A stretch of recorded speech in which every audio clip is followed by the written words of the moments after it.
Mangibingelele-ke bazalwane nonke egameni lenkosi yethu Jesu Kristu, umfeli wethu nomsindisi wethu. Masimbonge uNkulunkulu ekuseni nje namuhla uma singena kule nkonzo yesiganeko lapho khona uJesu engena eJerusalema. Ngithanda ukuba sifunde encwadini kaMvangeli uMateyu isahluko ngesamashumi 21 ivesi yokuqala size sivinjelwe ivesi yeshumi 14 efundeka-ke oluhlobo. Kwathi kuba basondele eJerusalema sebefikile eBhethfage nasentabeni yeminqulo, uJesu wathuma abafundi bakhe ababili wathi kubo, hambani niye emzaneni obhekene nani, nizawufumana masinyane imbongolo ikhulekile nethole lina. Zithululeleni nizilethe kimi. Uma umuntu esho utho kini anothi, inkosi iyalidinga, uyakuzithumela masinyane. Kepha lokho kwenzeka ukuba ugcwaliseke okwashiwo ngumprofeti, yishoni kuyo indodakazi yaseSiyoni ukuthi, bheka inkosi yakho iza kuwe, imnene ikhwele embongolweni, yebo etholeni inkonyane yesilwane esiboshelwayo.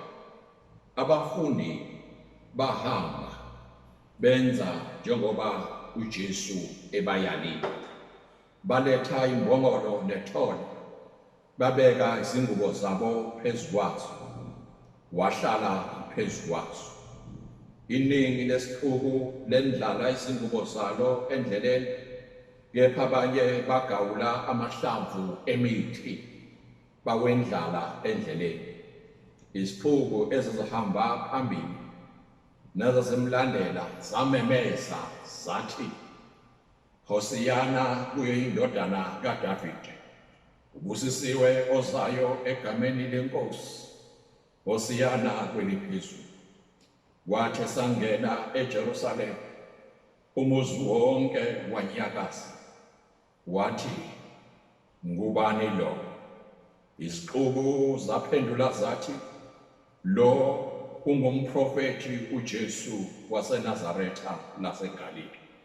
Ilizwi lenkosi, inkosi mayisikelele manje naphakade. Amen. Masithandaze. Baba uNkulunkulu oyingcwele, yise wenkosi yethu Jesu Kristu, mzali wethu, mnikazi wempilo zethu, akekho nkosi ofana nawe. Ekuseni Baba oyingcwele siphakamisela udumo kuwe, sithi ufanele wena ukuphakanyiswa. Wena unguNkulunkulu omile, wena unguNkulunkulu ongehlulwa lutho. Siza kuwe Nkosi uma singena kule nkonzo ekuseni, sikhumbula Nkosi ungena kwendodana yakho uYesu Kristu eJerusalema egibele imbongolo. Siyabonga Baba oyingcwele ekuseni, sibonga wena Nkosi ukusinika lethuba. Sibonga wena mdali wezulu nomhlaba. Siyazi Nkosi elungileyo ukuba ngesikhathi zonke ukhona Nkosi phakathi kwethu. Ngena ke Nkosi nathi kule nkonzo, usikhokhele Baba oyingcwele. Akekho omnye Nkosi esinathemba kuye ngaphandle kwakho, nguwe kuphela olithemba lethu thina abakholwayo, egameni kaJesu Kristu naphakade. Amen.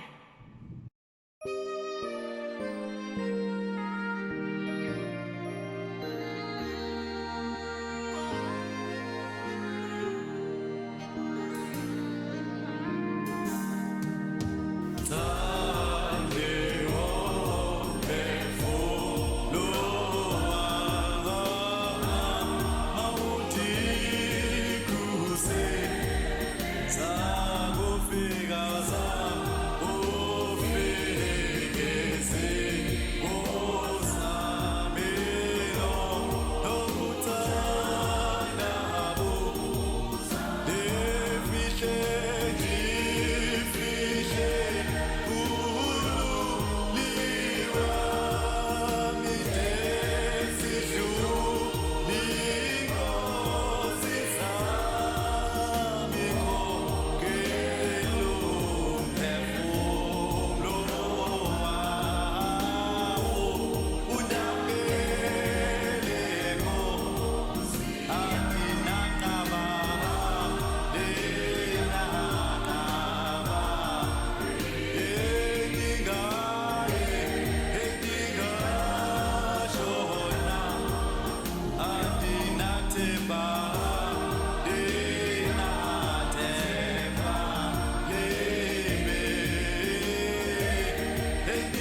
Bazalwane bami abathandekayo, ngifuna ekuseni nje sibonisane ngelizwi ebesilifundile kuMateyu. Okokuqala masimbonge uNkulunkulu, umnikazi wempilo zethu, owenzile wasinika leli thuba, wasivusa ebuthongweni, wasinika lesi sikhathi sokwasilalele izwi lakhe, ngoba izwi lakhe lingamandla kulabo abamesabayo yena. Masimbonge uNkulunkulu. Emakhaya lapho sikhona masihlanganyele ezwini lakhe, noma kungafani nasemhleni lapho okuthi makulezi nkonzo sihlanganyele sindawonye. Kodwa uNkulunkulu lonyaka ka-2020 uyena othandile ukuba sonke sibe semakhaya, ngoba zonke izinto zivela kuye. Kule lizwi esilifundile kunamazwi engifuna sikhulume kuwo, angumbuzo nempendulo. Ngubani lo? Who's this? Impendulo yona ithi lo nguJesu umprofeti waseNazaretha laseGalile. Uma ngabe singena kule nkonzo, uJesu ungena eJerusalem, uthi unobalisa weBhayibheli uma engena eJerusalem ngalelo langa uJesu kule ncwadi ebhalwa ngumvangeli uMateyu, unyana ka-Alfeyu, owayesebenza umsebenzi owawunengwa ngabaJuda, engumthelisi, okwathi uma uJesu edibana naye washiya konke umathi mlandele, walandela lo Jesu ongumsindisi wempilo zethu. Wambiza kuleso sikhathi. Uyibhala-ke le ncwadi, ubhalela abantu abayaziyo imibhalo yamaJuda, uyabakhombisa ukuthi uJesu ungubani ngempela. uJesu ozogcwalisa isiprofethi ezaziprofethiwe ngabaprofethi baphambili, ukuba uze ulethe insindiso kubo bonke abantu. Ngalesikhathi engene eJerusalem, uJesu uke wadlula wawela umhosha iKidroni. Uma engena eJerusalem, uthi unobalisa weBhayibheli ugibele imbongolo, beza abantu bandlala ingubo zabo, beza abanye bakha amahlamvu esundu bawandlala nabo endleleni, bezwakala bememeza kabanye ngabanye bethi Hosiyana kweliphezulu, ubusisiwe ozayo egameni lenkosi. Ngifuna siqaphele ngamahlamvu esundu achaza ukuthi insindiso ifikile. Who's this? Ngubani lo?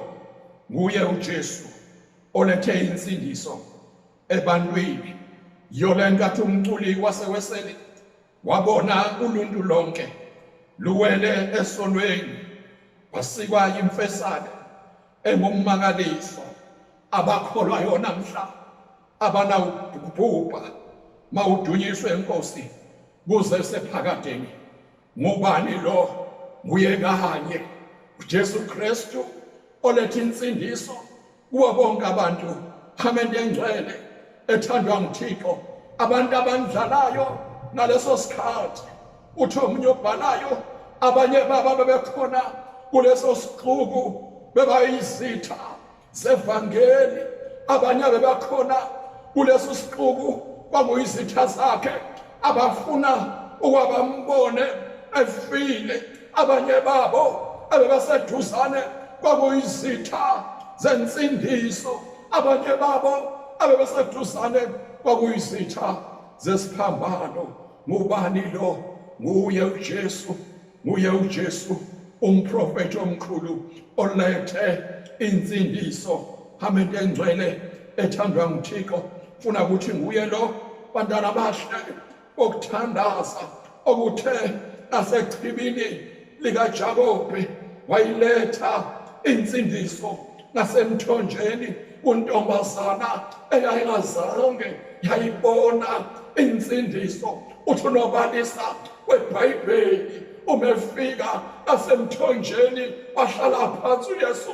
Bayifika le ntombazana izokha amanzi, ayimazi uJesu ukuthi ngubani lo. Uma ifika uJesu ucela kuyo le ntombazana ake ungiphuzise amanzi, ngoba le ntombazana ayimazi, ngoba le ntombazana ayimqondi ukuthi uJesu ungubani. Kodwa le ntombazana iyathandabuza ithi, wena umkhulu yini kunobaba uJakobe owasenzela le ndawo, owasenzela lo mthombo uba sikhe kuwo amanzi. Kodwa uJesu uthi yena kule ntombazana, uma ngabe bowazi ukuthi ngubani locela kuye amanzi, bozawuphuza kuye uthola amanzi agobhozayo, amanzi ensindiso, uthola usindiso. Kuthi kuko konke lengxaki obhekene nazo zisuke kuwe. Ngubani lo? uJesu ulethe insindiso ebantwini. Nguye kanye lo Jesu othe ngelinye ilanga umethatha uPetro noJohane noJakobe athobaletha kahle incwadi engcwele, bakhuphukela entabeni. Athi kwabonakala kuye, kwabonakala izingubo zakhe zabamhlophe njengokukhanya, ubuso bakhe bakhanya njengelanga. Ngubani lo? Wevakala uPetrose umezwa imfudumalo ngoba uJesu umefika engena emntwini ngaphakathi. Uyayizwa imfudumalo, ayizwe insindiso ngaphakathi. Yolento athi uPetrose umezwa lokushudumala, athi Nkosi ongcono sakha amadokodo sihlala kule ndawo, elinye libe ngelakho, elibe lingaMosi, elibe lingaEliya, ngoba uyibonile uyizwile futhi insindiso. Ngubani lo? Ngubani lo? Ngubani lo?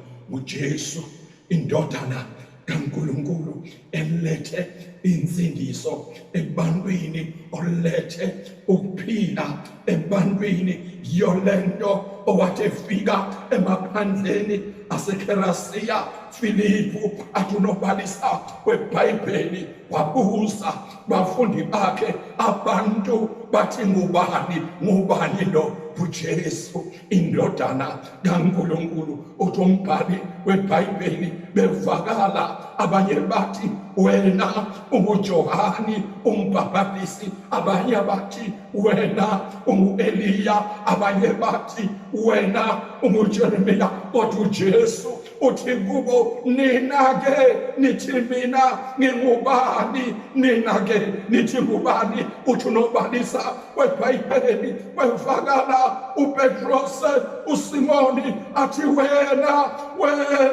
unguKristu, indodana kaNkulunkulu ophilayo, unguKristu olethe insindiso ebantwini, unguKristu oze emhlabeni ukuze abantu bonke bafumane insindiso. Ngubani lo? Ngubani lo? nguJesu, nguJesu olethe insindiso. Funa ukuthi kuwe namuhla, mhlobo wami, ekuseni ukhona uJesu umengena eJerusalema. Uma bendlala, ake undlale nawe le nkohlakalo engaphakathi kwakho, ake undlale nawe, ngoba uJesu uthi umbhali ungena usithobile eJerusalema wehlile. Ake undlale lempakamo onayo. Ngubani lo? Umuntu osithobile uJesu waseNazaretha nguye oletha insindiso kubo bonke abantu basemhlabeni. Ulethe insindiso. Yiyo lento athi umfo kaDiyosoka umelanda ehlabelela evuma athi khangelani nibone izibele ezingaka zijiliwe ngumsindisi owafela thina abantu. Nguye lo uJesu olethe insindiso. Athi besihamba emnyameni singenalo ukhanyiso, besihamba ekoneni singakwazi ukulunga. Who's this? Ngubani lo? nguJesu oletha ukukhanya ebantwini. Uthi labo abebesemnyameni babone ukukhanya. Athi ekugqibeleni, wena moya oyingcwele usungene kithi sonke usisize sikubone. Ewe lokho kwenziwe nguwe. Yes, nguye uJesu. Even kulesikhathi esinzima lapho khona umhlaba wonke uzamazama unyakaza, ukhwelwe uvele isifo esibhubhisayo secorona virus, kodwa ukhona uJesu olethe insindiso. Njengoba engena eJerusalema, nathi masindlale singamaKristu, sindlale lobhubhane osibhekene nalo. Sithake uNkosi ulithathe usindise, ngoba siyazi, ngoba wena nguwe kuphela umprofeti osindisayo. Yizwe ekugcineni umfundisi u-H.H. Darmo umenqina ngalo Jesu olethe insindiso. Athi aphanga phansi uncedo alukho, aphanga phansi ubomi abukho, kodwa phaya phezulu silangazelela apho uncedo woboni wovela, ngoba siyancedwa nguJesu oletha insindiso. Yiyo lento athi Yesu inguwe onokusindisa, Jesu inguwe onokuphilisa. Hey, sesithembele kwawakha amandla, sesibambile kwesakhe isandla. Even noma kulesikhathi esinzima sesifo esibhubhisayo, sesithembele emandleni kaJesu olethe insindiso. Njengoba engena eJerusalema, abaye bebazombona kwalapho abadinga impilo, ngoba namhla umhlaba wonke udinga impilo. Funeka bonke abantu basondele kuJesu kulelo khaya lakho ohleli kulo. Funeka sondele kuJesu, umncenge, ngoba nguJesu kuphela onokusindisa impilo yakho, ngoba nguJesu kuphela onokusindisa impilo yami. Uze emhlabeni ukuze thina sisindiswe. Ulethe insindiso nangalesikhathi akumnyama ngaso ezweni, kodwa thina abakholwayo sinalithemba lokukhona uJesu ozasinikeza unsindiso. Nguye kuphela ozasinika insindiso, ngoba wehla yena usithobile. Ngakhumbula uthi umprofeti uZakhariya umebhala uthi uJesu uza, inkosi yakho izayivela ilungile. Nalamagama amabili noma amathathu izokuqala, inkosi uJesu ilungile. Ngabe mina nawe silungile yini? Ngabe thina nawe silungele yini insindiso evela kuJesu? Uthi okwesibili, ulethe insindiso. Nansi insindiso okufuneka ziyithole ngabanye. Okwesithathu uthi ithobekile, igibele imbongolo nje ithobekile. Ungabe thina ngabanye sithobekile yini? Umbuzo loyo engifisa wena osekhaya uzibuze wona, ukuthi ngabe wena uthobekile yini? Ngabe mina ngithobekile? uJesu Kristu indodana kaNkulunkulu noma yayiphezulu, kodwa